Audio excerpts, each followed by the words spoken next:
Stifling family. Ava pressed her forehead against the cold kitchen window, watching the early morning mist drift across the cracked driveway. The Taylor house was always chilly before sunrise, but lately it was the only quiet Ava got. She was a young woman in her mid-20s, dark curls usually pulled into a tired bun. Her plain work uniform often stained with traces of last night's dinner, and shadows under her thoughtful brown eyes that never quite faded. Her husband, Jake, still snored in their cramped bedroom, oblivious to her restlessness. Down the hall, their 3-year-old daughter, Emily, slept across a mattress on the floor, clutching a threadbare stuffed bear. Emily's quiet breathing was Ava's only comfort. She tiptoed toward her daughter, tucking the threadbare blanket tighter around the little girl, and planted a gentle kiss on her warm forehead. Ava's in-laws, the Taylors, had moved in 2 years ago, when Mrs. Taylor's health began to decline and the family's financial burdens grew heavier. Mrs. Taylor may have been frail, but her presence filled the house with a heavy, cold tension. She had that stern look that never softened, not even around her granddaughter. Her lips pinched with disapproval whenever she saw Emily, her only grandchild. Breakfast was a ritual of tension, silence interrupted by sharp words. That morning, as Ava poured weak coffee into chipped mugs, Mrs. Taylor's voice cut the silence. Ava nodded silently. Jake shuffled into the kitchen in a faded hoodie. He didn't acknowledge her until Mrs. Taylor prompted him. Jake just grunted, eyes glued to his phone. The sting was nothing new. Ava had grown used to being blamed for the birth of a girl. She carried the ancient, unspoken accusation that she'd failed her husband, failed the family's name. Ava's mind replayed the day she discovered she was pregnant, how Jake had seemed disappointed, even angry, when the ultrasound revealed it was a girl. Mrs. Taylor had wasted no time pushing her agenda. "It's not too late, Ava. We can try again. The family needs a boy." She'd hinted, sometimes not so subtly, at termination, as if Emily was unworthy of the name Taylor. These conversations haunted Ava. Sometimes, late at night, she'd lie awake wishing the world were different, wishing she didn't feel so small, so powerless in her own home. She watched other moms at the playground, laughing easily, surrounded by open smiles. With the Taylors, everything was clenched and cold, especially now that money was tight and jobs scarce. Jake was working less, drinking more, and the weight of unpaid bills pressed down on the household. The air stank of tension, not hope. Any disagreement with Mrs. Taylor escalated quickly. The older woman's voice would rise, accusing Ava of laziness, of not knowing how to be a good wife or mother. Jake, rather than defend his wife, chose the path of least resistance. Most nights, he sided with his mother, leaving Ava isolated, an outsider in her own kitchen. Even in private moments, there was little relief. Whenever Ava tried to talk with Jake about the future or Emily's needs, he brushed her off or snapped, "I have enough to worry about, Ava. Don't start." Despite it all, Ava refused to let the bitterness around her infect her relationship with Emily, while the rest of the Taylor household saw Emily as a disappointment. Ava held her daughter even tighter, determined never to let the world's cruelty dim her child's bright spirit. But as the chapter closes, standing at that window, Ava feels the suffocating weight of her family pressing down on her dreams, her hopes, and her love for her daughter. She wonders, how much longer can she endure the coldness and contempt within her own home? Cornered. The winter grew harsher. As weeks turned to months, Ava's world began to shrink. walls closing in with every passing day. The Taylor house felt smaller than ever, every creak and whisper echoing her growing sense of isolation. It started with little things: a cold shoulder from Jake, dirty dishes left for her to scrub after his midnight snacks, his socks dropped on the living room floor for her to gather.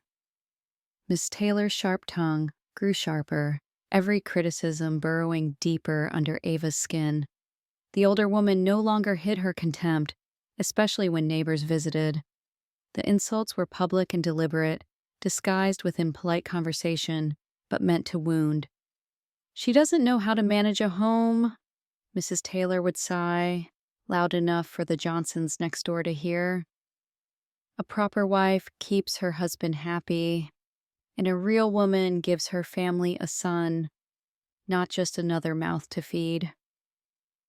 One morning, after another sleepless night, Ava awoke to find her meager savings missing from its hiding place. When she confronted Jake, he shrugged as if it were nothing. "Needed it for gas and beer? Relax, I'll get it back." Mrs. Taylor just sneered. What's the good of a wife who can't even hold on to her money? As bills piled up and utilities were cut off one by one, first the cable, then the landline, finally the gas for heating, tension in the house turned suffocating. Arguments erupted over small things: burned toast, a shirt wrinkled in the dryer, Emily's soft singing before bed. Jake's moodiness grew uglier. Sometimes he came home late, reeking of cheap liquor and cigarettes, slamming doors and waking Emily. He no longer greeted his daughter with a tired smile, barely acknowledging her existence.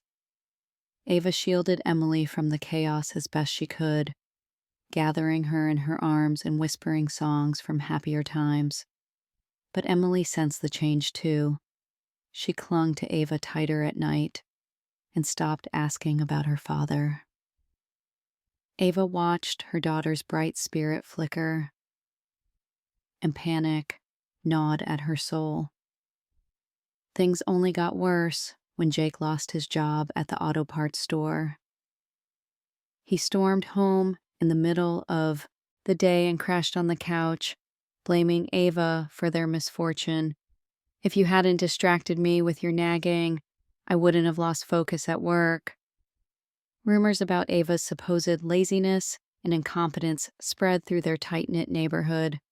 Whispers followed her to the laundromat and the grocery store. Even old friends began to pull away, believing what they heard instead of the truth. For the first time, Ava felt utterly alone. One cold evening, in the midst of another argument, Mrs. Taylor suggested giving Emily up for adoption, claiming she was only holding them back. Jake didn't object. "We could try again. Maybe this time we'll get it right," he muttered. Ava's heart broke in places she didn't know existed. Amid the financial ruin and emotional violence, she stood completely alone, cornered, battered by cruelty and injustice, with no one to turn to but herself. Yet, in the lowest dusk of despair, something in Ava hardened. She clung to Emily, the only soul in the world who truly needed her. Ava promised herself, whatever happened, she would never surrender her little girl. If the world wanted to crush her, it would have to fight for every inch. That night, after everyone else slept, Ava lay awake in the freezing dark, feeling the tears dry on her face, a strange sense of resolve tightening in her chest.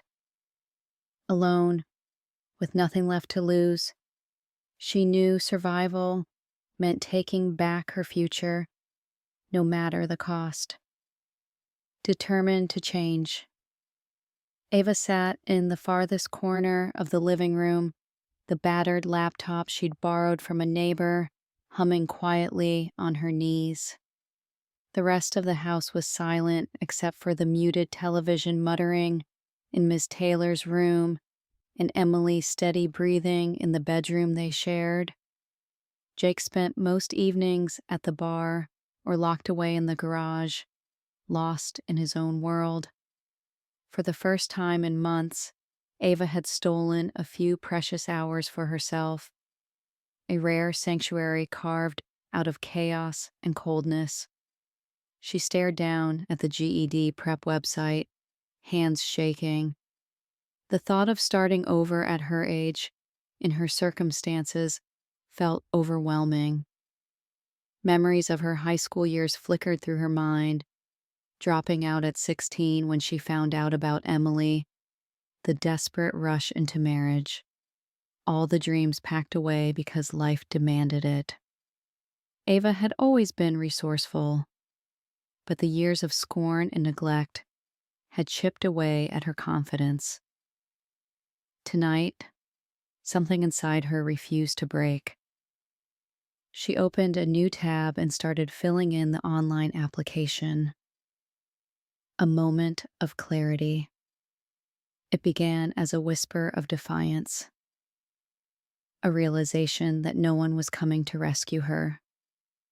Not Jake, not her in-laws, not even distant friends who had faded from her life.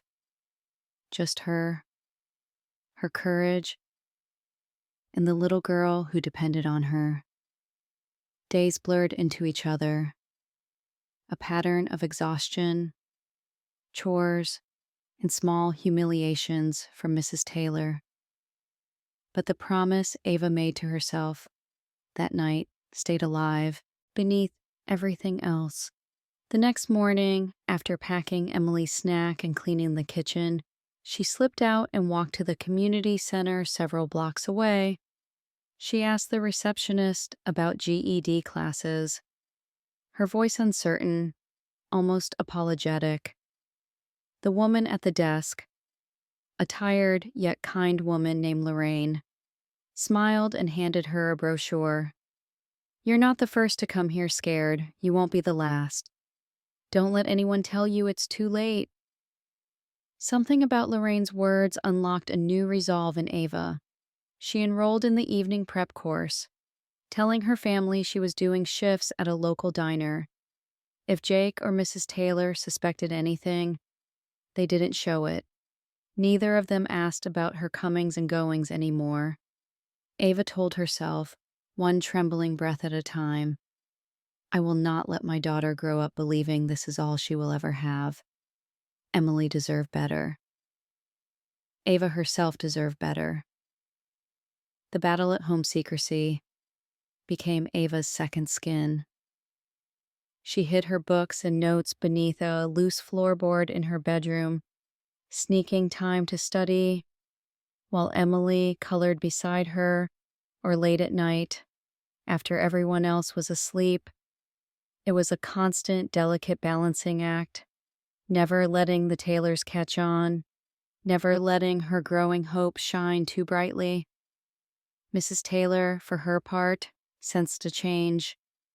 She upped the criticism and found new ways to undermine Ava's authority in the house. It cut like glass, but Ava learned to nurse her wounds in silence. She clung fiercely to the idea that each hour spent studying was a step away from this life, one more rung on a ladder out of the pit she'd been thrown into. Unexpected allies. Not everything about the classes was easy. Ava's knowledge was rusty, her self-doubt enormous. The other students, mostly women from backgrounds much like hers, were suspicious at first, keeping to themselves. Ava felt foolish, older than her years, yet too naive for the world beyond her block. But over time, her determination drew people in. One woman, Carla, was a single mother who worked night shifts at a nursing home. Another, Maria, was saving up for a green card. Each of them had stories threaded with hardship and shame. they formed a reluctant, ragtag little tribe, helping review math problems, sharing snacks, watching each other's kids when they could. The laughter in the community center basement was a new kind of music. Ava realized there was power in solidarity, and for the first time in forever, she felt seen. The weight and light of motherhood through it all. Emily was Ava's anchor. In the small hours, with exhaustion threatening to swallow her, it was her daughter's sleepy smile that kept Ava moving forward. One evening, after a particularly grueling night class, Ava picked Emily up from her friend Carla's apartment. Carla handed Ava a mug of tea and squeezed her hand. "You're showing your girl what real courage is." The weight of responsibility never let up. Bills still arrived, relentless and full of condemnation. Lunches still had to be packed, bruised fruit and stale sandwiches stretching as far as possible. Mrs. Taylor's voice never softened, and Jake's indifference hardened into something almost permanent. Some mornings, Ava worried she'd given herself false hope, that her efforts would amount to nothing. But each time doubt swelled, she looked at Emily and started again. "I'm so proud of you, Mama," Emily would say, her eyes wide with adoration as Ava read her bedtime stories or taught her new word. First signs of growth. Gradually, glimmers of pride replaced shame. Ava passed her first practice test. Lorraine, the center director, celebrated with a cupcake and a sticker, a silly prize that made Ava laugh and cry at the same time. That night, she hugged Emily extra hard. "Mama did something good today," she whispered, and Emily hugged her back even tighter. With her studies progressing and friendships growing, Ava dared to dream. The GED didn't promise an instant transformation, but it was a key, a way in, or at least a way out. At night, she scribbled the secret lists, jobs she could apply for, scholarships for women like her, things she wanted to buy for Emily once she no longer had to beg for money. She noticed subtle shifts around her, too. Mrs. Taylor and Jake dismissed her efforts, but there were moments when Mrs. Taylor would watch her from the corner of her eye, suspicion and perhaps a hint of fear flickering on her face. Jake, when sober, seemed almost wary, as if he sensed boundaries forming where before there had been none, strengthening the bond. The closer Ava inched toward her goal, the closer she and Emily became. They built their own world inside the house's hostile walls, a world made up of bedtime hugs, whispered dreams, and promises of better days. Ava read to Emily about clever girls who outwitted giants, about explorers who crossed dangerous oceans to find new hope. One evening, after yet another cruel remark from Mrs. Taylor, Ava found herself crying silently on the porch steps. Emily tiptoed out, her tiny hand wrapping around Ava's fingers the one of no return. Time moved forward. Ava's confidence swelled, cautious but real. She signed up for the actual GED exam, trembling with nerves, and scheduled her study sessions with new intensity. Carla, Maria, and Lorraine all promised to watch Emily and even brought snacks for the big day. Ava's sense of community, long starved by loneliness and shame, was finally blooming again. Inside the Taylor house, the tension remained. Miss Taylor's resentment, Jake's apathy, the financial strains, all persisted, but Ava's outlook had changed. Instead of dreading each day, she grew determined to endure, to outlast, and one day to escape for good, a promise kept in secret. On the eve of the exam, Ava tucked Emily in with a story about a brave bird who learned to fly. In the darkness, Ava pressed her daughter's fingers to her heart and whispered, "No matter what anyone says, we are more than they ever let us believe." She repeated those words to herself as she prepared, alone but undaunted. Ava's journey was only beginning, but the most impossible step, the step of believing she could change, was already conquered. In a world that only ever wanted to extract and diminish her, Ava reclaimed the smallest, most precious thing: her own will. She would not be trapped forever. For herself and for Emily, Ava was determined to change, and she had already begun trials and defiance. Every morning in the Taylor house dawned like a silent dare. How much more could Ava take? The kitchen was colder now, not just from the broken heater, but from the raw hostility that hung like fog over every chipped plate and cracked counter. As Ava's confidence grew, her grades improving, her sense of purpose hardening, her mother-in-law's campaign to break her spirit became even more relentless. Mrs. Taylor's cruelty shifted from cutting remarks to calculated sabotage. One evening, after Ava returned from GED class, exhausted but encouraged by a practice test she'd aced, she found her textbooks missing. She searched every nook and cranny until finally Emily whispered that Grandma had thrown them out because they make too much mess. When Ava confronted Miss Taylor, the older woman didn't bother denying it. Ava felt the anger coil deep inside her chest, but did not argue. Fighting was useless. She'd learned Mrs. Taylor's goal was humiliation, not resolution. Instead, Ava quietly salvaged what notes and pages she could from the trash, pressing them under heavy books so they would dry. That night, she studied by memory under a flickering hallway light, refusing to let bitterness root itself alongside her sorrow. Every meal became an opportunity for Mrs. Taylor to assert her control. She began rationing food, claiming that there wasn't enough to go around, always making sure Jake had a full plate. Ava and Emily's servings shrank. Once, after a tense dinner, Mrs. Taylor loudly announced that if Ava had put half as much effort into cooking as her own mother had, maybe her husband wouldn't be out all night. The neighborhood, once a reluctant comfort, now felt as unwelcoming as home.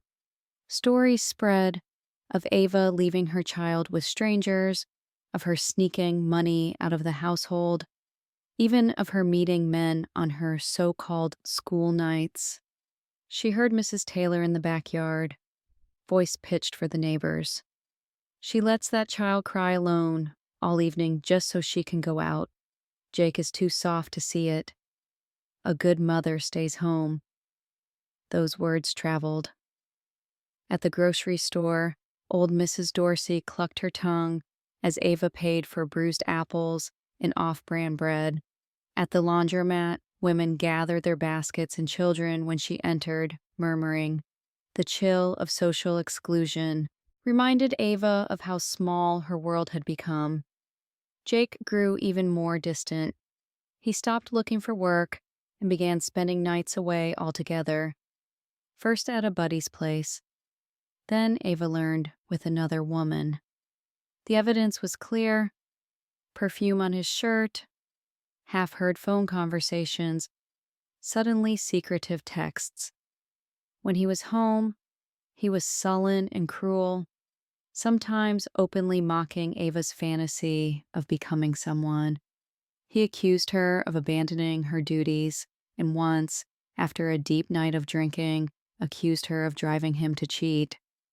In the darkest days, small victories became her salvation.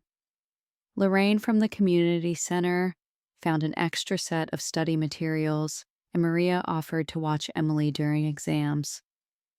"You're not alone, Ava. You have us," Maria said one afternoon, handing Ava a worn but sturdy backpack for her books. Their support was the antidote to the venom that filled her home. Ava cherished the laughter and camaraderie among the small group of women in her evening class. When discouragement threatened to pull her under, Carla would say, "One more quiz, that's all. You can rest when you're running your own office, girl."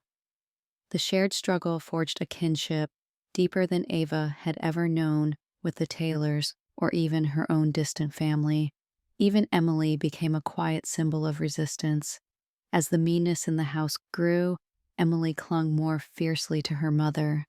She started drawing pictures, Ava in a graduation cap, the two of them in what she called their happy house, made of bright yellow crayon. Once, after Mrs. Taylor snapped at Ava for being late, Emily whispered, "One day, we'll have a house that's just us, right, Mommy? No one can make us cry there." Ava hugged her daughter hard, promising herself she would make that future real. There were setbacks. Ava failed a mock test in math and broke down in the bathroom at the community center, believing every ugly word Mrs. Taylor had ever thrown at her. That evening, she almost didn't go home, almost thought of taking Emily and vanishing. But when she entered the small room she shared with her daughter, she found Emily fast asleep, clutching Ava's scarred and salvaged study guide. The sight gave her the resolve to get up the next day and start again.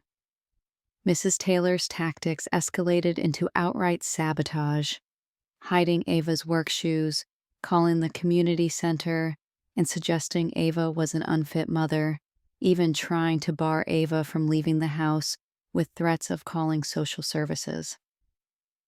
But the more the walls closed in, the more Ava adapted.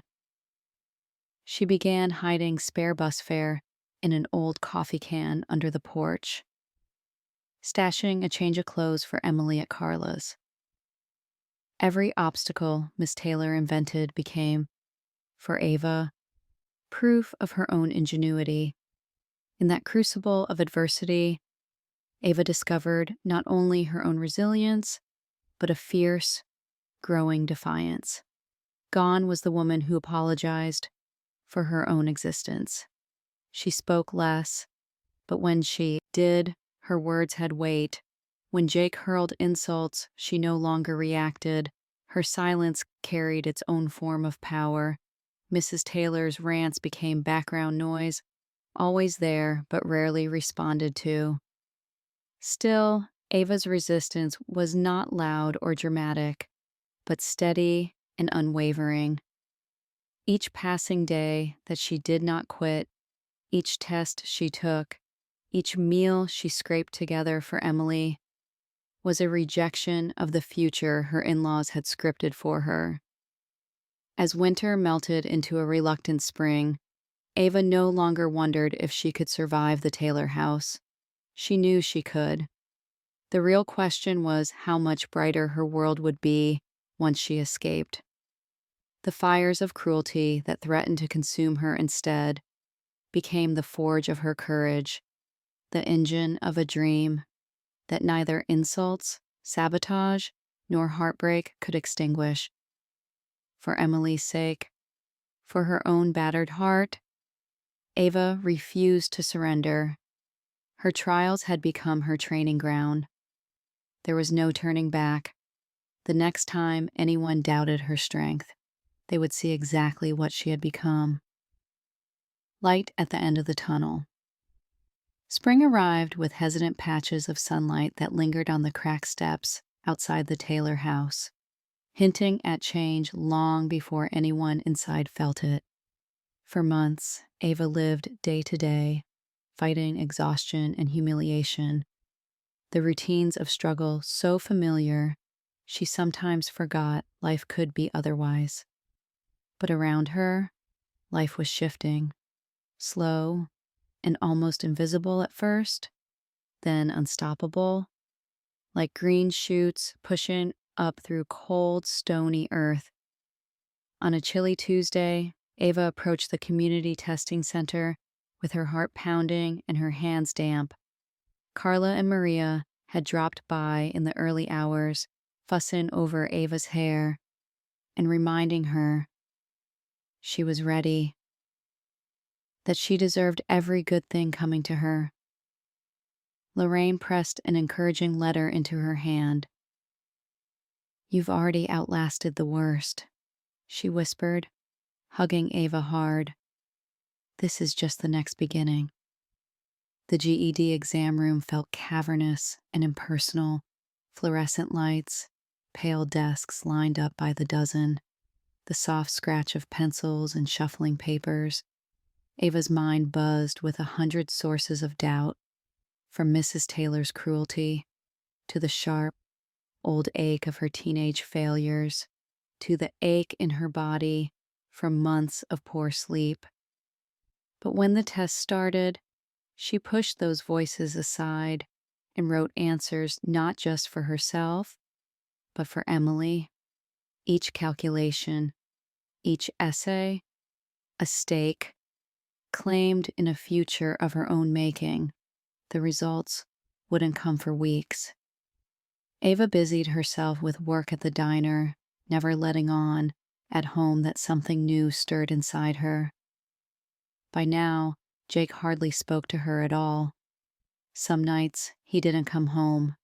Other times, he stumbled to bed in a drunken stupor, muttering under his breath about luckless men and ruined opportunities. Mrs. Taylor, sensing her grip slipping, became unpredictable. Some days cold and scornful, others growing frail, needy, calling for Ava to bring tea or rub ointment into aching joints. The house was a ship listing in a growing storm, and still Ava refused to sink. When the letter finally arrived, a plain envelope from the State Education Board, Ava nearly missed it. Mrs. Taylor almost buried it under a pile of flyers, but Emily spotted her mother's name and carried it to her with shaking hands. Ava read the words over and over, afraid they would change. "Congratulations, you have passed all sections of the GED." For a moment, the world went perfectly still, the chaos of the household vanishing behind a wave of relief. Ava wept, loud, unashamed sobs, clutching Emily to her chest, as if she were the prize, the proof that hope could survive anything. That night, Ava let herself dream in color. She imagined offices with sunlight and clean desks, a salary that meant new notebooks and pretty dresses for Emily, food that lasted until the end of the week, even a place someday where they could laugh without fear of being overheard or mocked. But more immediate practical tasks awaited. Lorraine and Carla helped Ava update her resume. The community center's staff reviewed her job applications, coaching her on how to answer interview questions and what to wear. "You're brave, Ava," Lorraine said, "and anyone would be lucky to have you on their team." For once, Ava didn't doubt it. Her self-assurance was cautious, but rooted, grown from trial and nurtured by every setback she survived. Finding a job was no magic trick.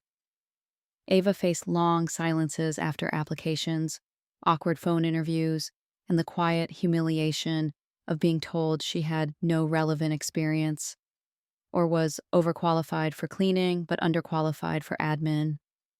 But for the first time, rejection didn't flatten her. She tracked every small win, being called back, polite offers for second interviews, interest from one local nonprofit. Eventually, a small insurance agency, downtown, called with an offer, a clerical job, a modest wage, weekday hours, benefits. The manager was a woman in her 40s who smiled tightly but kindly, saying, "We all start somewhere. I see someone who doesn't quit. That's who I want on my staff."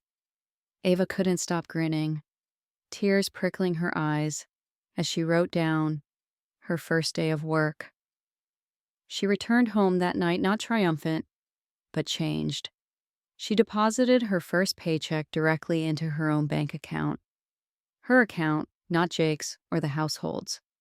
She bought Emily a new backpack and a set of colored pencils, and for the first time, paid for groceries without counting coins or wondering if she'd have to put something back.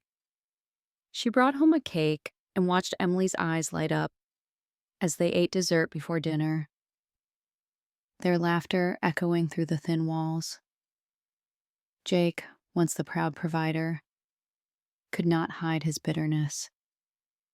He lost job after job, often blaming others, or the economy, or even Ava for jinxing him. He came to rely on whatever money Ava or Mrs. Taylor struggled to cobble together. The roles shifted quietly but unmistakably.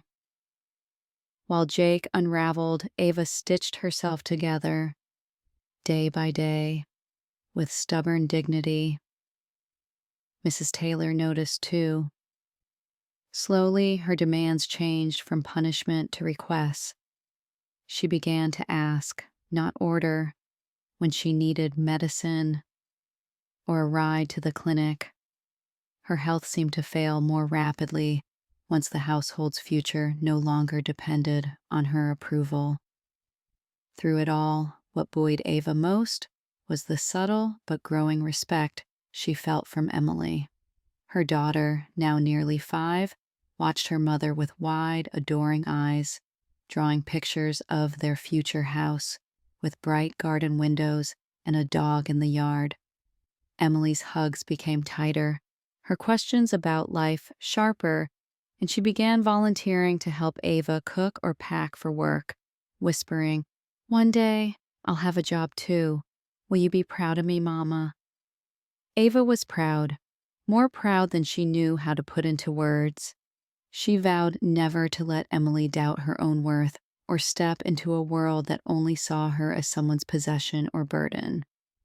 As weeks passed and Ava proved herself at work, her coworkers called her reliable, her manager praised her attention to detail, and the agency offered a small pay increase.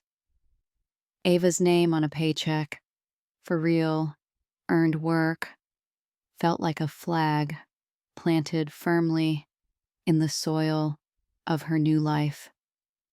She saved quietly, stashing away hopes inside a folder marked Emily's Dreams. The Taylor house grew quieter. Mrs. Taylor's authority drained away, replaced with a grudging dependence. Jake hovered on the periphery, sometimes apologetic, sometimes resentful, always seeing how Ava's new resolve left no room for his old excuses.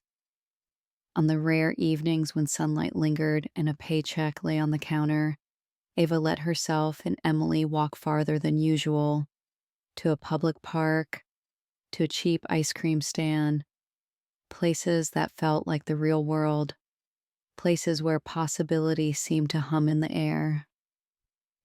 That spring, the world brightened. Ava held her daughter's hand a little tighter at bedtime, whispering, "We're almost there, Em. We're almost free."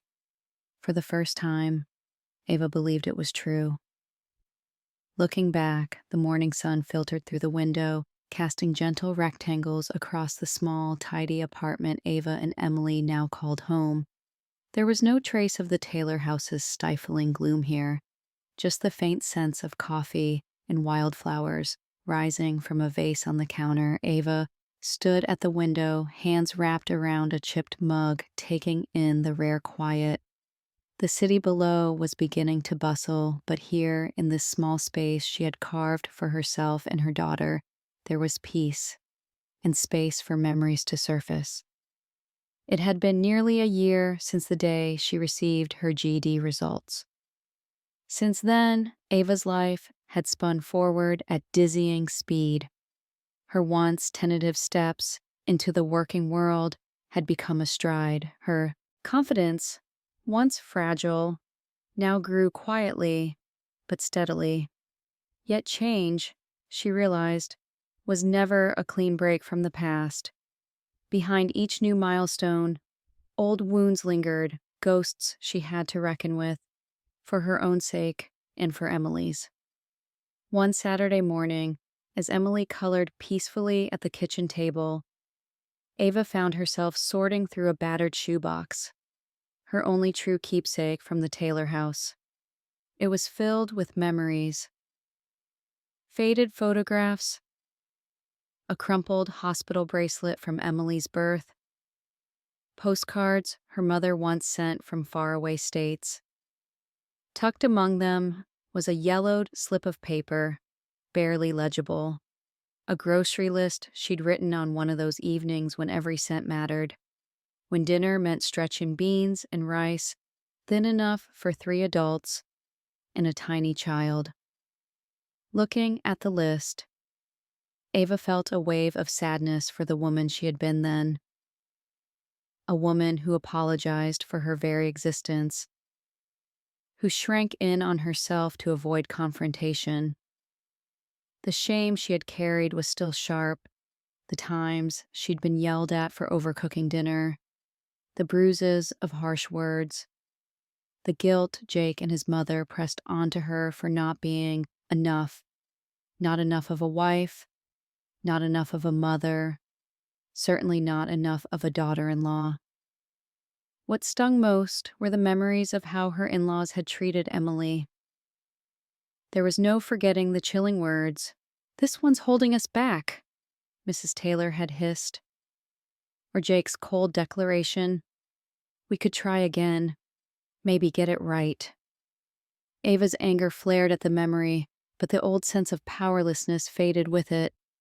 Now, looking across the room at her daughter's gentle brow, her determined sunlit posture, Ava felt pride overshadow past pain. Jake remained a ghost in their lives, part cautionary tale, part regret. He called sometimes when he was desperate or drunk, his words swinging between accusation and apology. In the past, Ava would have wept after each call or begged for a crumb of kindness. Now she was stone. If she answered, it was only for Emily's sake, never her own. Jake's confusion was obvious. He seemed genuinely lost when faced with a woman who could no longer be shamed. Mrs. Taylor, too, lingered in memory's periphery. After her health faltered, she reached out occasionally with brittle apologies and awkward attempts at making amends. Ava attended to her out of obligation, but never bowed her head again. Where once an order would have had Ava scrambling, now a request, "Can you bring me to the doctor?" was met with boundaries and conditions. Respect, Ava learned, is a gate that opens only for those who have earned it. Emily, now 6, had blossomed in their new life. Her humor sparkled, her confidence growing as she thrived in kindergarten. Slowly, she'd begun to ask timid questions about the past. Those conversations became lessons, seedbeds for resilience. At home, Ava made it a point to celebrate Emily's small wins. First swimming lesson, a gold star in school, a particularly beautiful drawing. She told her daughter stories of clever, resourceful women, of heroes who rescued themselves, not just waiting for rescue. Each bedtime, she planted the idea in Emily's heart. You are brave, you are smart, you get to decide who you'll become. But Ava's journey through the memory wasn't all pain. She also remembered unexpected hands that had lifted her. Lorraine's faith at the community center, Carla's laughter on hard nights, Maria with her gentle Spanish lullabies, always there to soothe Emily or offer guidance. Ava resolved to give back what she had received. At her new job, she volunteered to mentor new hires, especially young women struggling with self-doubt. She organized book drives and brought warm snacks to the GED prep class she once attended. She discovered, to her amazement, that compassion gave her clarity. Helping others write their next chapters healed the ragged edges of her own. Memory, Ava realized, could be a source of strength as well as sorrow. The years of cruelty had taught her patience. Her stubborn will became a lifeline. She learned to trust slow change, the way sprouts tremble, but keep reaching for the sun, the way a bruised heart can keep beating anyway. There were days when bitterness threatened to return, when she heard gossip at the market, or a bill arrived, and the old chest-tightening panic came back.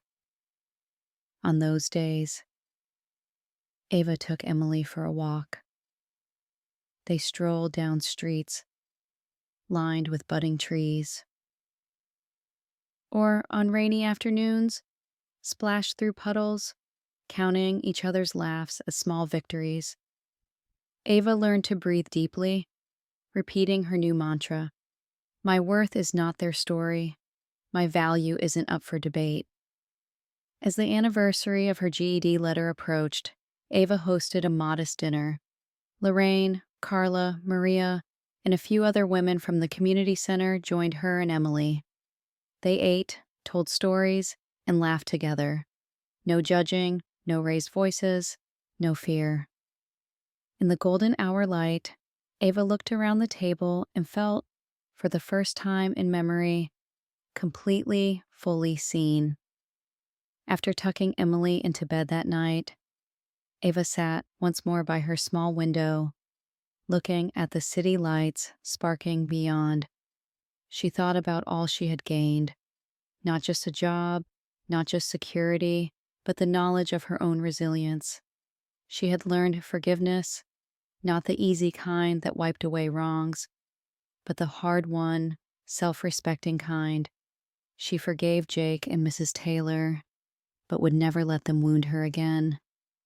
She forgave herself, too, for the times she'd faltered, for believing she was undeserving of happiness. Looking back, Ava understood the true meaning of survival, not just dragging yourself out of darkness, but daring to envision light and chasing it, day after relentless day, until it is yours. And as she watched the heavens deepen outside her window, she knew her story wasn't over. The past would always whisper, but it would never rule again. For Emily and for herself, Ava would continue forward, no longer forgetting, no longer afraid, but forever changed, transformation and newfound power. Ava's mornings were no longer haunted by dread. Gone were the days when the weight of others' scorn dictated whether she stood tall or cowered in silence. The light that streamed through her apartment windows was no longer just a backdrop. It was a gentle reminder of her autonomy, a life constructed from hard-earned choices, not accidents or obligations. After 3 years of relentless struggle, Ava finally received news of her promotion at the insurance agency. Her steady work, unwavering reliability, and innovative ideas had caught the eye of her manager, Ms. Shannon. Ava's hands had trembled with stunned relief as she'd signed the revised offer. The new position meant a slightly larger paycheck, better hours, and her own small office with a secondhand chair by the window. It also meant invitations to meetings, networking events, and training sessions with women who had fought their own battles to the top. Surrounded by strong, resourceful colleagues, Ava listened, asked questions, and learned politeness with purpose, the language of boundary setting, compromise, and assertion. In these encounters, she saw glimpses of what she could become: a mentor, a decision maker, even a leader who lifted up others from the kinds of darkness she'd known too well. Emily was the first to celebrate. She made Ava a congratulations card in bold crayon, adorning it with sketches of a woman in a cape. "You're my supermom," she declared as she pinned it to the fridge. Ava tucked that card inside her heart, a small badge of earned joy she'd never experienced growing up. If transformation in the workplace was marked by meetings and pay stubs, at home it was measured by power. The new, quiet power Ava wielded within her fragile family. The Taylor house was history. Ava's apartment was now the gathering place for Emily. And sometimes, out of necessity, Jake and Mrs. Taylor.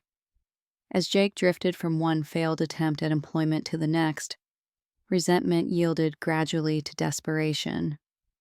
He appeared at Ava's door sometimes, rumpled and subdued, no longer the angry patriarch, but a man adrift and ashamed. One afternoon, Jake arrived while Ava was preparing dinner. He lingered in the hallway, nerve and pride at war on his face. In the past, Ava's instinct had been to appease, to shrink, to make herself small so others could feel big. But not anymore. She set the terms. Mrs. Taylor, her health now fragile and her independence mostly gone, reached out as well. She called Ava late one night, struggling to ask for help with groceries and doctor's appointments. The old biting tone was gone, replaced by something nearly foreign: humility. Ava listened, agreed to help, but made her own expectations clear. In this altered orbit, Ava watched her daughter flourish. Emily, now bold and expressive, made friends easily, brought home stories of her own triumphs and small setbacks, and ran to her mother for comfort and celebration alike. The memory of the grim Taylor house faded into the background as Emily's own world expanded. Ava's vision also stretched outward. With her finances finally stable, she opened a savings account for Emily's future. She worked extra hours when she could, researched summer camps and enrichment programs, and even treated herself to new clothes for the job she now approached with pride. Sometimes, when loneliness threatened, when memories surfaced or the emptiness left by broken relationships felt especially sharp, Ava went for a walk with Emily or phoned Carla, Lorraine, or Maria. She organized weekend picnics at the park, small gatherings where laughter outnumbered complaints and dreams were spoken aloud without fear of mockery. The transformation Ava felt was not a fairy tale happily ever after. Worn nerves did not instantly regrow. Self-doubt sometimes still crept in, like the first chilly winds of fall. But she was now the architect of her own days. She no longer lived merely to endure or appease. She negotiated from a place of earned self-worth, with Jake, with Mrs. Taylor, with her boss, with life itself. On the anniversary of her promotion, Ava hosted a small celebration at her apartment. Emily hung cut-out paper stars above the kitchen table, and guests arrived with homemade dishes and inexpensive wine. Carla led a toast, and Lorraine squeezed Ava's hand and whispered, "Look what you've made out of heartbreak." Ava looked around, at the twinkle lights, her giggling daughter, her circle of friends, and knew it was true. Empowered, unbowed, and in full command of her story for the first time ever, Ava no longer feared the future. Her past had shaped her, but it did not define her limits. She had rules now, rules she set for herself, and for those who wish to be in her life. Honest apologies, respect for her child, kindness over bitterness, truth over silence. And each morning, when sunlight painted bright lines across her kitchen wall, Ava knew they spelled out the promise she had finally fulfilled: the power to choose, the freedom to change, and the wisdom never again to surrender herself for someone else's comfort, consequences, and forgiveness. Ava's life no longer revolved around surviving. She had learned to live, even to thrive. Yet as the seasons changed and her confidence solidified, the past returned in waves, demanding to be faced. Moving forward required more than new boundaries and achievements. It forced Ava to reckon with the consequences of other people's choices and her own power to forgive. Jake's reckoning was the hardest to witness. Unemployment dragged on, regret etched into the lines around his eyes. He drifted from couch to couch, struggling to maintain even the part-time gigs he managed to find. A few neighborhood friends had cut him off, tired of his excuses and bouts of temper. When Emily's school hosted a Father's Day picnic that year, Jake sat on the bleachers alone, quietly watching his daughter play. Shame haunted his face as he waved at Emily with a hesitant smile. One chilly evening, as Ava was reviewing bills at the kitchen table, Jake stopped by the apartment. He was thinner than she remembered, hair unkempt, his jacket hanging loose over his shoulders. Emily ran to answer the door, uncertainty flickering in her eyes. "Hi, Daddy," she said softly. Jake dropped to one knee and enfolded her in a shaky hug, then looked up at Ava.